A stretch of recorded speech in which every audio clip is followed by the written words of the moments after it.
अस्सलाम वालेकुम फ्रेंड्स, कैसे हैं आप? आई होप आप सब बिल्कुल खैरियत से होंगे, ठीक ठाक होंगे। जब आप किसी भी कंट्री का वीज़ा अप्लाई करते हैं तो वीज़ा रिफ्यूज़ भी हो सकता है और अप्रूव भी हो सकता है, क्योंकि ये वीज़ा ऑफ़िसर के हाथ में होता है। वो आपकी प्रोफ़ाइल देखता है, अगर उसको आपकी प्रोफ़ाइल समझ में नहीं आती, वो समझता है कि आपकी प्रोफ़ाइल वीक है, आपकी पाकिस्तान के अंदर अपने होम टाउन के अंदर टाइज़ वीक हैं, तो आपका वीज़ा रिफ्यूज़ कर देता है। तो इसी तरह पिछले दिनों बहुत सारे दोस्तों ने वीज़े अप्लाई किए, उसमें कनाडा भी हो सकता है, यूएसए, शेंजन, यूके। तो इन दोस्तों के वीज़े रिफ्यूज़ भी हुए। तो वीज़ा रिफ्यूज़ होने के बाद बहुत सारे दोस्त परेशान हो जाते हैं और जल्दबाज़ी में ये गलत फ़ैसले कर जाते हैं। जैसा कि अभी वीज़ा रिफ्यूज़ हुआ और फिर वो नेक्स्ट मंथ या कुछ ही दिन के अंदर दोबारा वीज़ा अप्लाई करना चाह रहे होते हैं कि जी हम दोबारा वीज़ा अप्लाई करें और हमें ये वीज़ा मिल जाए। तो ये गलत फ़ैसले कर रहे होते हैं। वीज़ा रिफ्यूज़ हो गया तो उसके बाद क्या करना चाहिए? इसी टॉपिक पर मैं आपको समझाने की कोशिश करूँगा। वीडियो में आगे बढ़ने से पहले अगर आपने अभी तक चैनल को सब्सक्राइब नहीं किया तो चैनल सब्सक्राइब कर दीजिए। अगर वीडियो अच्छी लगे तो इसको लाइक कर दीजिएगा।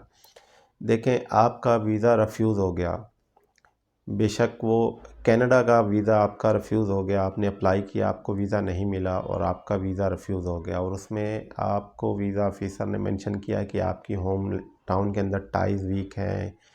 तो इसके अंदर हो सकता है आपकी बैंक स्टेटमेंट ठीक ना हो सकता है आपकी ट्रैवल हिस्ट्री वीक हो। तो कोई भी इस तरह का रीज़न हो सकता है और जो ज़्यादातर वीज़े आपके जो रिफ्यूज़ होते हैं, अगर वो कोई भी कंट्री रिफ्यूज़ करती है, जैसे शेंजन भी रिफ्यूज़ करती है, तो वो आपकी बैंक स्टेटमेंट के ऊपर या फिर आपकी ट्रैवल हिस्ट्री के ऊपर आपका वीज़ा रिफ्यूज़ हो गया और फिर बहुत सारे दोस्त चाह रहे होते हैं कि हम अगेन वीज़ा अप्लाई कर दें, with in 1 month visa apply कर दें। मुझे मैसेजेस कर रहे होते हैं, जी हमारा वीज़ा रिफ्यूज़ हो गया था, तो हम दोबारा से अप्लाई करना चाह रहे होते हैं। तो ये बहुत बड़ी गलती कर रहे होते हैं, क्योंकि वीज़ा ऑफ़िसर ने जो आपका वीज़ा रिफ्यूज़ किया है, तो उसने आपकी प्रोफ़ाइल देखकर ये वीज़ा रिफ्यूज़ किया, उसको आपकी प्रोफ़ाइल समझ में नहीं आई है। और अगर आप इसी प्रोफ़ाइल के साथ दोबारा वीज़ा अप्लाई कर देंगे तो आप चांसेस यही हैं कि आपका ये वीज़ा दोबारा से रिफ्यूज़ हो जाए। तो इसके लिए आपको करना ये है कि आपको अपनी प्रोफ़ाइल को बेहतर करना है। आपका वीज़ा रिफ्यूज़ हुआ तो आपको कुछ ना कुछ समझ में आ गया होगा कि कहाँ पे मिस्टेक थी। आपकी बैंक स्टेटमेंट ठीक नहीं थी, आपकी ट्रैवल हिस्ट्री कम थी, क्या वजह हो सकती है। तो आपने अपनी बैंक स्टेटमेंट को देखना है। अगर आपकी बैंक स्टेटमेंट वीक है तो उसको आपने कोशिश करना है कि स्ट्रॉन्ग करें। जैसे कि 1 मिलियन थी तो कोशिश करें आप उसको 1.5 मिलियन पे ले जाएँ। और इसी तरह उसमें आप देखें, अगर ट्रांज़ैक्शन अच्छी नहीं तो आप अपनी ट्रांज़ैक्शन को बेहतर करें, उसको वेल मेंटेन करें, ठीक है? तो इस तरह आपकी बैंक स्टेटमेंट की वजह से अगर वीज़ा रिफ्यूज़ हुआ था तो आपकी बैंक स्टेटमेंट बेहतर हो जाएगी। और अगर आपकी ट्रैवल हिस्ट्री कम थी, 1 से 2 कंट्री, 3 से 4 कंट्री की ट्रैवल हिस्ट्री थी, तो फिर आप कोशिश करें कि 1 से 2 कंट्रीज़ मज़ीद ट्रैवल करें आप। क्योंकि वीज़ा रिफ्यूज़ हुआ और आप उस कंट्री में जाना चाहते थे जिसका वीज़ा रिफ्यूज़ हो गया, तो आप अगेन जब ट्रैवल करके आएँगे तो वीज़ा ऑफ़िसर भी ये समझेगा कि वाक़ई आप जेन्युइन ट्रैवलर हैं, आपको हमने वीज़ा नहीं दिया तो आपने अगेन ट्रैवल किया है। ऐसा नहीं कि विदाउट ट्रैवल की आप दोबारा से वीज़ा अप्लाई कर दें, तो इसमें फिर यही चांसेस होंगे कि आपका वीज़ा रिफ्यूज़ हो जाए। आप दोबारा से कोई भी 1 कंट्री, 2 कंट्री जो भी आप बेहतर समझते हैं, आप ट्रैवल करें। इस तरह आप ट्रैवल कर लेंगे, ट्रैवल हिस्ट्री आपकी मज़ीद बेहतर हो जाएगी, आपके पासपोर्ट पे मज़ीद स्टैम्प्स लग जाएंगी, आपकी बैंक स्टेटमेंट बेहतर हो जाएगी। अगर आपका एफआरसी ओल्ड बना हुआ है उसको आप न्यू बना लें, ठीक है? कोशिश ये होनी चाहिए कि विद इन 6 मंथ का एफआरसी हो या ज़्यादा भी 1 ईयर का हो, तो आप उसको बेहतर कर लें।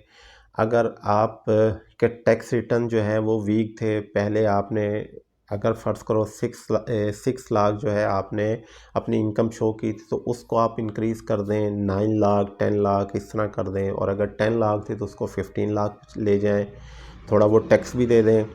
तो इस तरह आप अपने सब पॉइंट्स जो है उसको चेंज करें, उसके अंदर जो है आप स्ट्रॉन्ग पॉइंट लेकर आएँ, अपनी प्रोफाइल को इस तरह आप स्ट्रॉन्ग करें और स्ट्रॉन्ग करने के बाद फिर आप अगेन वीज़ा अप्लाई कीजिएगा। उसमें आप कम से कम 3 मंथ का तो आप गैप दें।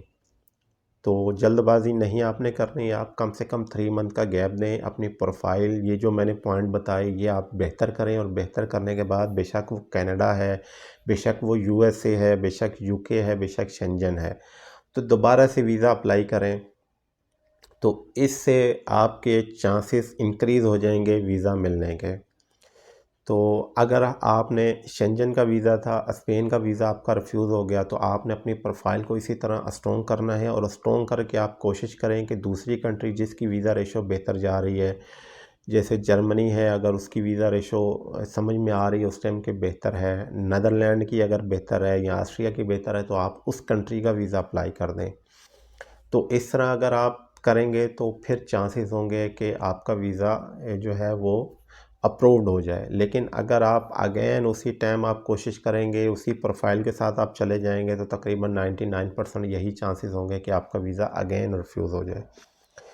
तो ये उन दोस्तों के लिए बहुत अहम इंफॉर्मेशन थी जिनके वीज़े रिफ्यूज़ हुए हैं और वो दोबारा से वीज़ा अप्लाई करना चाहते हैं।